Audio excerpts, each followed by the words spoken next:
My wife cheated on me with her boss, after which she demanded a divorce and half of my property. I consulted a lawyer and learned the truth. When she asked for money, I turned her away. I grew up in what most would consider an ideal environment. My family was extremely wealthy, but my parents were determined that I would not grow up spoiled. There was the big house and the vacations to private schools, but my parents were not like the other wealthy parents I knew. They always encouraged me to earn my own way. I wasn't the kid who received a Ferrari for his 16th birthday or who never had to work. My trust fund was real, but it remained out of reach until I turned 35. Until then, I was on my own. College was my first true taste of independence, even though I was still bound by some familial obligations. I went to an elite school, and it was difficult to blend in when everyone knew who I was. The one who was wealthy, but tried desperately to appear normal. Then I met Jenny. She was a breath of fresh air. I didn't realize what I needed. We met during an economics class. Unlike the other girls I'd met, she didn't seem to care about money or status. She was intelligent, funny, and incredibly down-to-earth. I'll admit that I was skeptical at first. After all, how many people actually ignore wealth? But Jenny was different. Or at least she appeared to be. She drove a beat-up car, lived in a small apartment, and never asked for anything. We hit it off quickly, and I unexpectedly fell for her. Jenny appeared to be the ideal person. She didn't care about fancy dinners. She never asked for expensive gifts, and was always talking about how she wanted to do it on her own. In my mind, I'd found someone who loved me for who I am, not for the money or the name attached to it. After college, everything moved quickly. We moved in together, got a cozy apartment in a quiet neighborhood, and life was good. Jenny worked as a graphic designer, while I had a decent job at a tech startup. We did not have a lot of money, but we were comfortable. Every time I offered to assist her, even with minor tasks such as splitting rent or paying for groceries, she refused. "I do not want to be that girl," she would say. It felt authentic, and I admired her independence. But cracks began to appear early on, subtle and barely noticeable at first. Jenny would make casual remarks about how much easier my life had been because of my background, how I failed to understand the difficulties of someone who grew up without money. At first, I dismissed it. She was not wrong, and I didn't want to make a big deal about it. However, the comments continued, and I began to feel judged for something I had no control over. We argued more often. She was easily agitated by minor incidents. She would get upset when I worked long hours, accusing me of prioritizing my job over our relationship.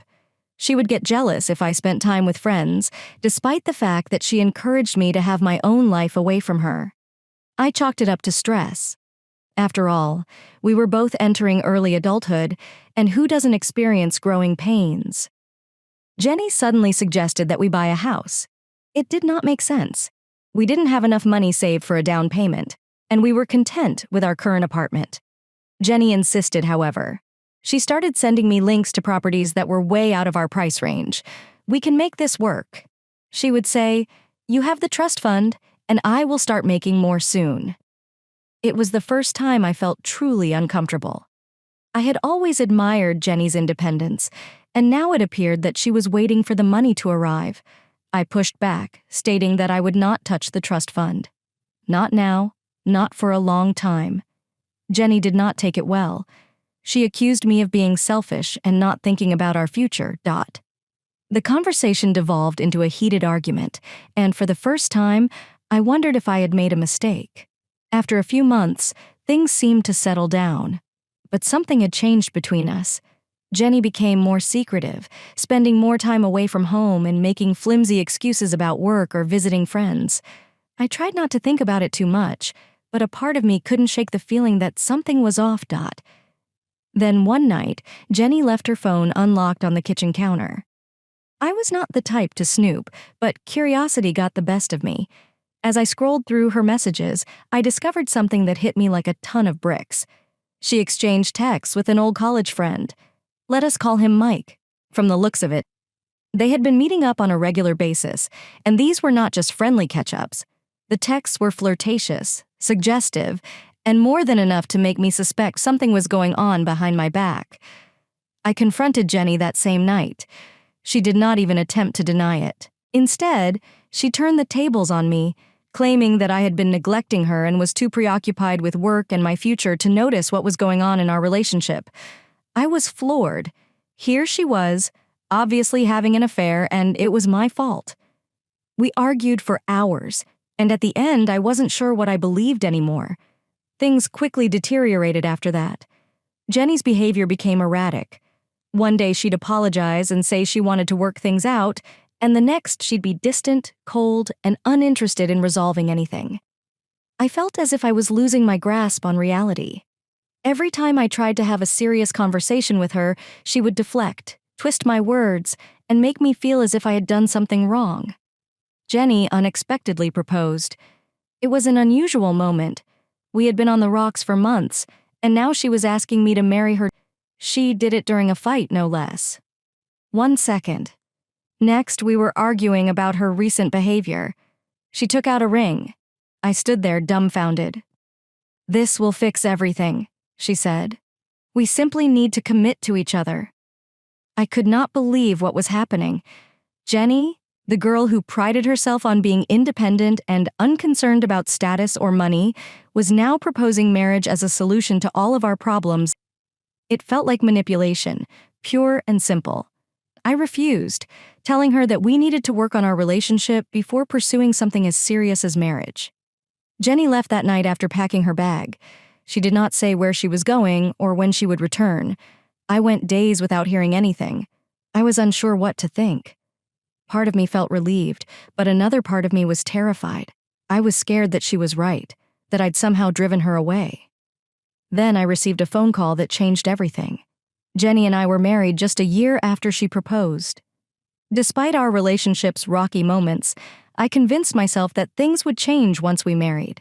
After all, she appeared to genuinely apologize for the emotional roller coaster of the past, and things did improve for a while. It felt like we'd turned a new page, and for the first few years, everything seemed perfect. Jenny had transformed into the ideal wife, or so I thought at the time. We got into a comfortable routine. I continued to work at the tech startup and eventually advanced to a managerial position. The money was good, and while we weren't living in extravagant luxury, we were comfortably middle class, with the benefits of a stable, dual-income household. Jenny, on the other hand, changed jobs several times before landing a lucrative position as a creative director at a marketing firm. Everything was fine for 6 years, until it wasn't. I can't pinpoint the exact moment when things began to change, but Jenny began to pull away. It began subtly, with minor changes in her mood and increasing complaints about her job. "I am just so tired," she would say. "This job is draining me." At first, I didn't think much about it. We all have bad days at work, and Jenny had always been ambitious, so it was not surprising that she was feeling the pressure. But then, the business trip began. Jenny's company began sending her across the country for various campaigns and events. Initially, it was only a few days. She'd spend a week in Los Angeles working on a project back home before heading to New York for another. "It's only temporary," she assured me. "We're launching a large campaign, and once it's completed, things will settle down." I believed her. Why shouldn't I? We'd built a life together, and I trusted her completely. However, the trips did not stop. In fact, they have increased. Jenny would leave for a week, return for a few days, and then travel to another city. Sometimes I had no idea where she was until she texted me from the airport. I tried to be supportive, but it was difficult not to feel something was wrong. She had always been career-focused, but this was different. She was distant, distracted, and almost always uninterested in what was going on at home. Our previously healthy sex life had dwindled to almost nothing. Jenny would dismiss my concerns whenever I brought them up. "I am just too tired," she would say. "You understand how exhausting these trips are." Again, I try to be understanding. I didn't want to be the needy husband who constantly demanded attention, but it was difficult to ignore our growing distance. Then came the lies. Initially, they were small. She'd tell me she was staying at a specific hotel for work, but when I called the front desk, there was no record of her. She mentioned a meeting with a client, but I looked at her work calendar. Yes, I was becoming paranoid. There were no such events scheduled. I began to suspect that I was hallucinating, but I knew there was something wrong. One night, while Jenny was supposedly on a trip to Chicago, I decided to try something new. I called her company. I asked to speak with her boss, a man named Peter, whom I had met at a few company events. "Oh, Jenny isn't in Chicago." Peter expressed his confusion.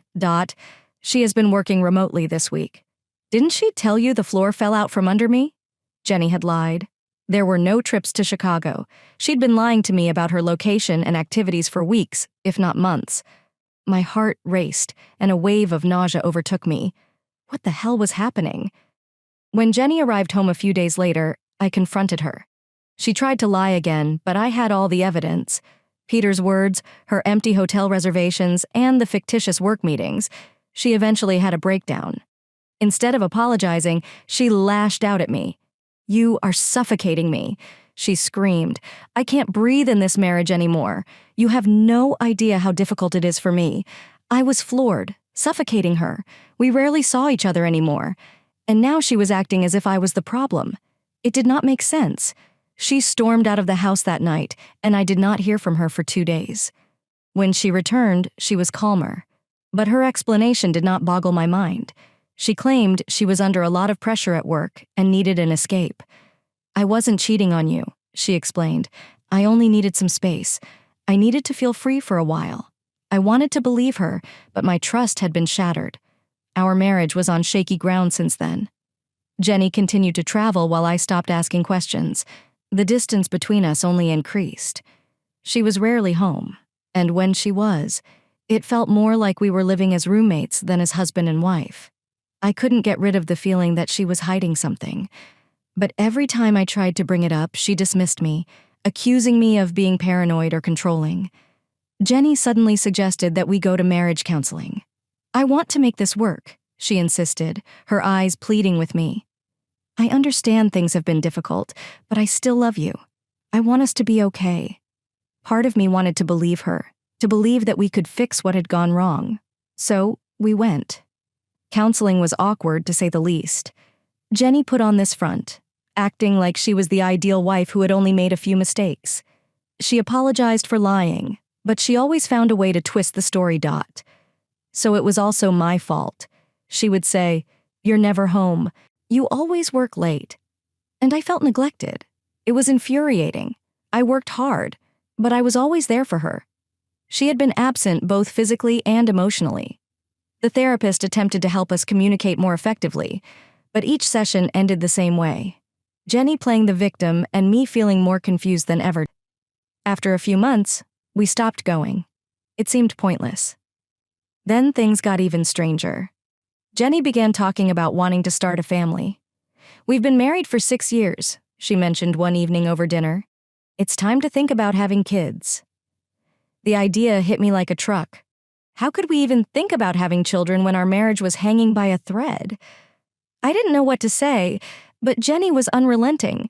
She kept bringing it up week after week, as if having a baby would magically improve our relationship. I came home one day and found Jenny in the living room. Her suitcase was packed. She looked at me, her eyes filled with tears. "I need to get away for a while," she said quietly.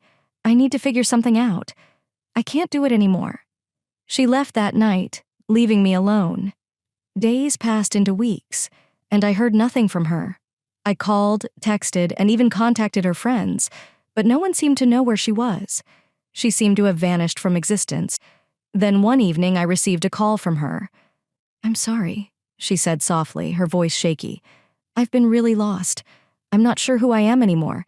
I need more time." And with that, the line went dead. I spent the next few months in a fog, unsure what to do or where we were. I missed her, but I also felt a profound sense of betrayal. How could she just leave without explanation?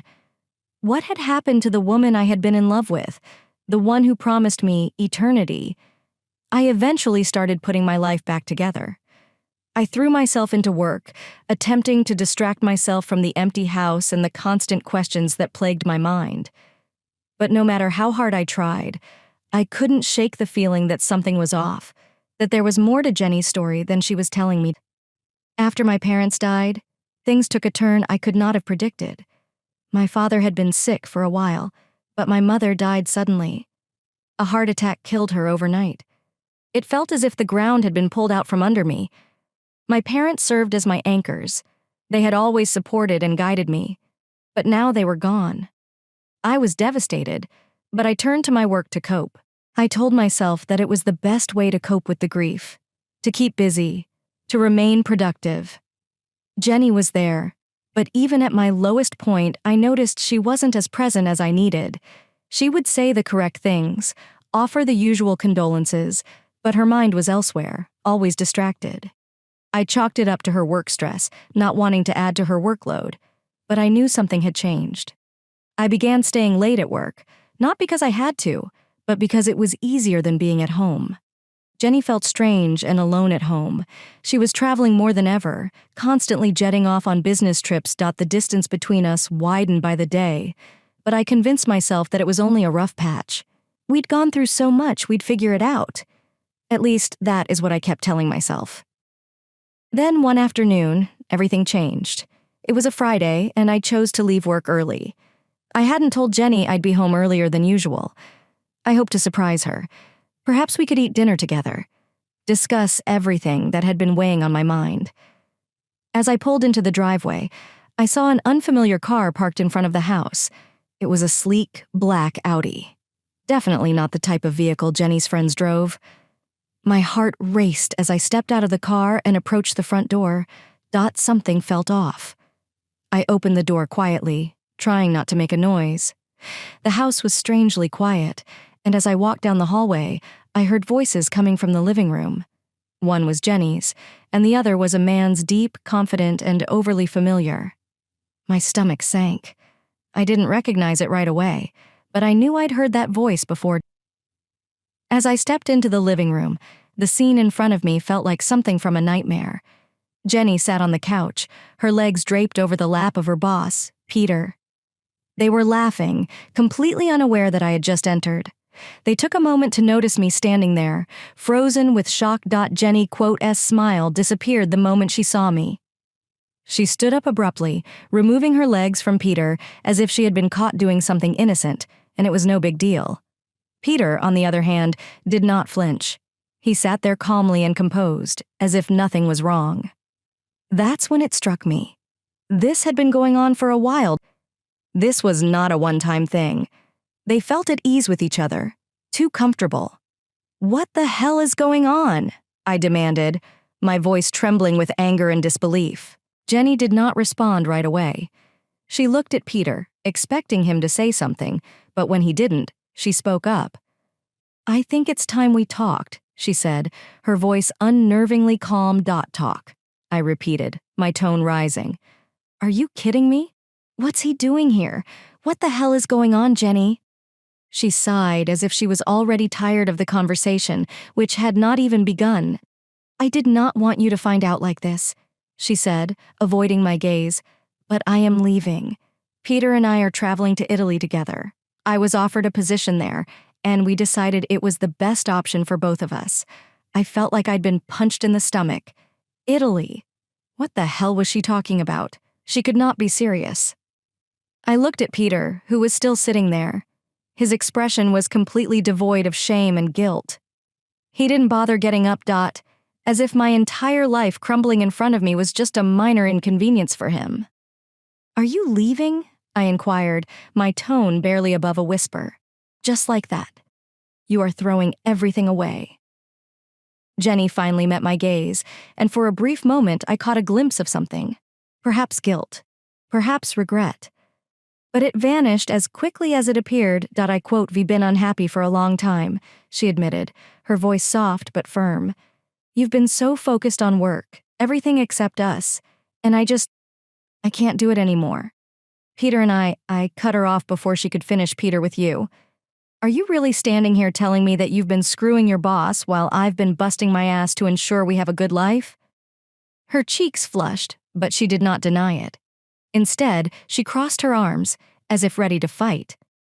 "It's not like that," she replied defensively. "This is not only about you. You haven't been the perfect husband either." I couldn't believe what I was hearing. She was trying to turn this around on me as if her betrayal was somehow my fault. I felt the anger rising inside me, but I didn't want to give her the satisfaction of seeing me break, not in front of him.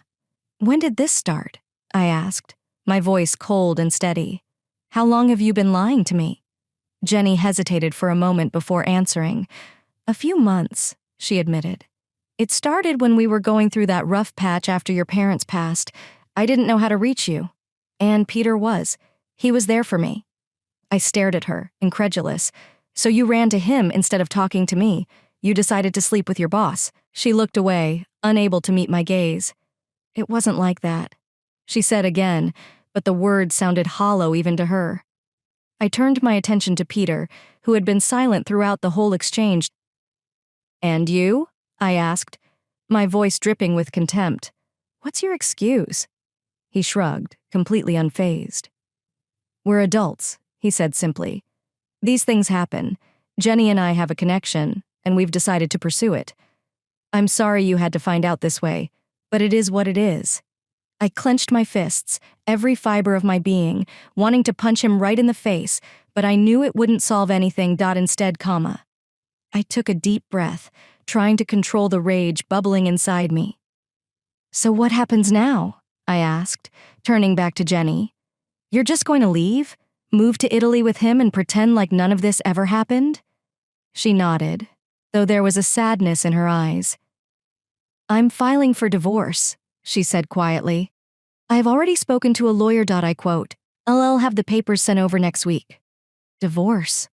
The word hung in the air like a death sentence. I had known things were bad, but I never thought it would come to this.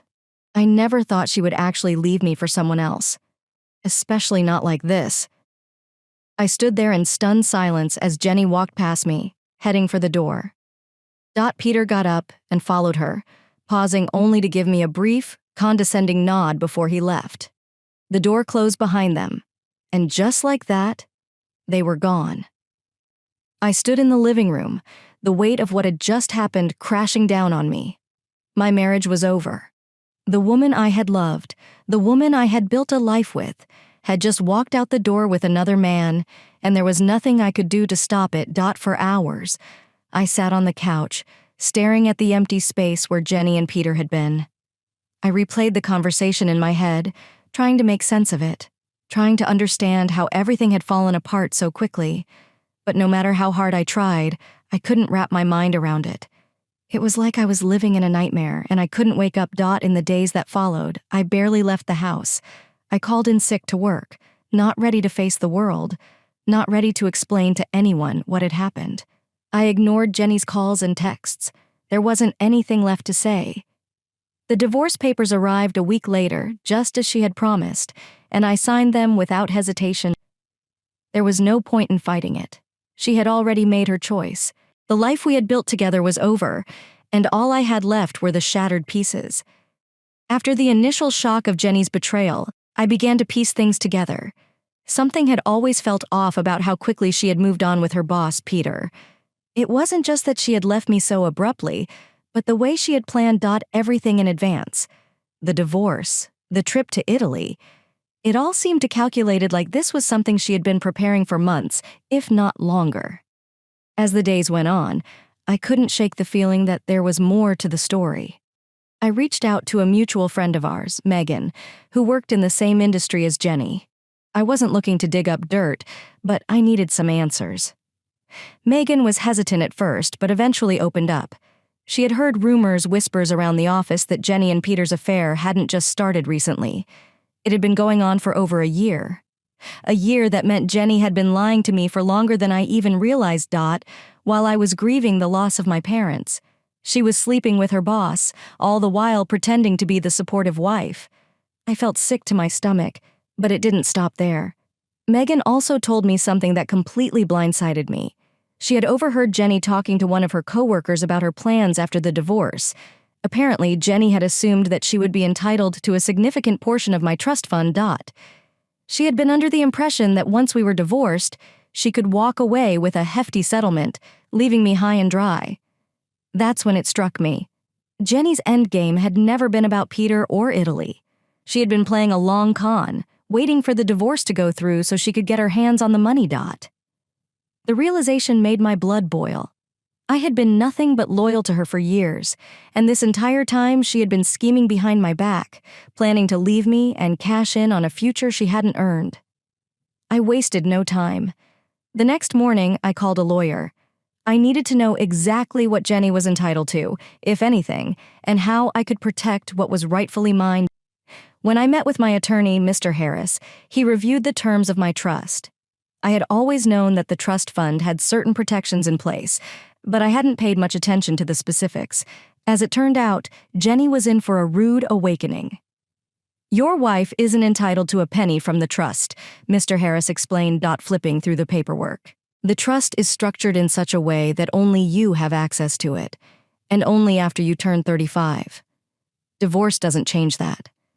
Whatever settlement she's hoping for, it won't come from the trust." A wave of relief washed over me. Jenny had been banking on the idea that she could walk away with part of my inheritance, but she was wrong. I wouldn't be giving her anything. Armed with this knowledge, I decided to play it cool. I didn't contact Jenny, didn't bring up what I had learned. I wanted her to think she was still in control of the situation, that her plan was still working. Let her think she was winning until it was too late. A few weeks later, I received an unexpected visitor. It was Anna, Peter's wife. I had met her once or twice at company events, but we had never really spoken. She was a tall, striking woman with sharp features and a no-nonsense attitude. When I opened the door, she looked me straight in the eye and said, "We need to talk." I invited her in, unsure of what to expect. We sat in the living room, and after a few moments of silence, she finally spoke. "I know about Peter and Jenny," she said bluntly. "I've known for a while now, and I'm done pretending like it's not happening." I didn't know what to say. Part of me wanted to apologize, but I knew this wasn't my fault, and I wasn't looking for an apology anyway. She had come with a plan. "I want to punish them," she said, her voice firm. "Peter thinks he's going to walk away from this without any consequences, and Jenny thinks she's going to live off your money. I say we give them both a reality check." I was taken aback. I hadn't expected Anna to come to me with such a proposition. But as she laid out her plan, I realized she was right. Both Peter and Jenny were expecting us to roll over and let them walk away without a fight. They had betrayed us, and they deserved to face the consequences of their actions. Anna's idea was simple but effective.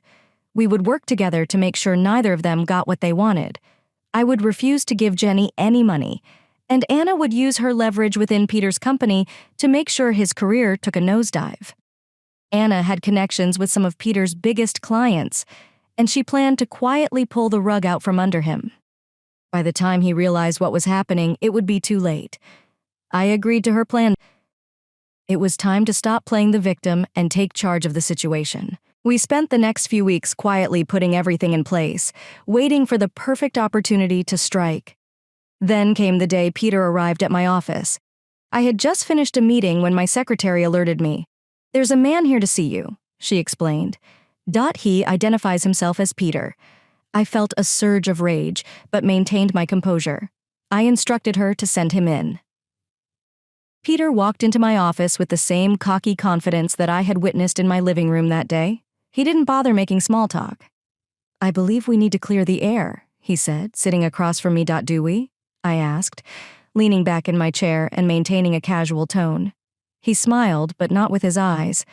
"Look, I understand that this situation has been difficult for everyone, but Jenny and I are trying to move forward.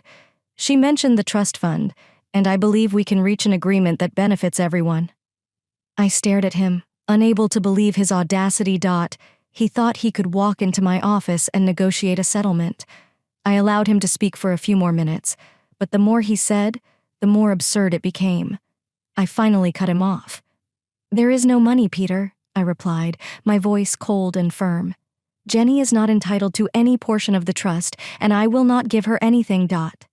You two can do whatever you want, but you will not receive a dime from me."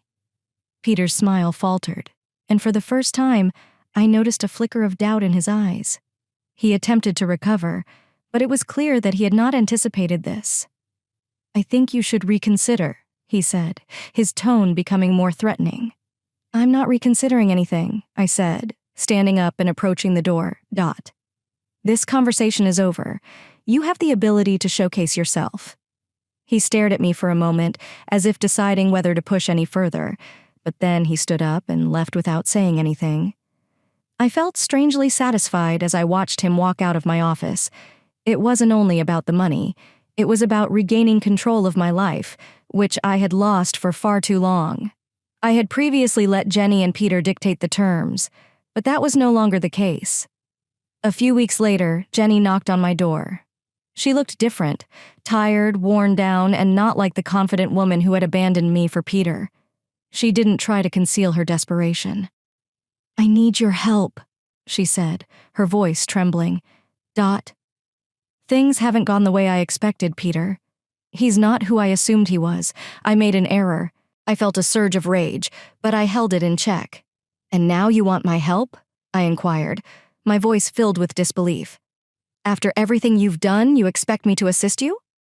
She nodded, tears well up in her eyes. "I know I screwed up, but I'm in trouble. I have nowhere else to turn." I looked at her. This woman I had once loved made me realize something. I did not feel sorry for her. I had no feelings for her anymore. Jenny had betrayed me, so whatever love I had for her died. "I apologize, Jenny." I spoke calmly and steadily, "but I can't help you. You made your choice and now you must live with it." She looked at me, her face contorted with emotion, but I did not waver. I'd finally closed that chapter in my life, and there was no turning back. Jenny left that day, and I didn't see her again. Peter's career suffered as a result of Anna's backstage manipulation. His clients dropped him, and word spread quickly of his unprofessional behavior. Last I heard, he was struggling to keep his company afloat. Anna and I stayed in touch for a while after everything went down, but we eventually parted ways.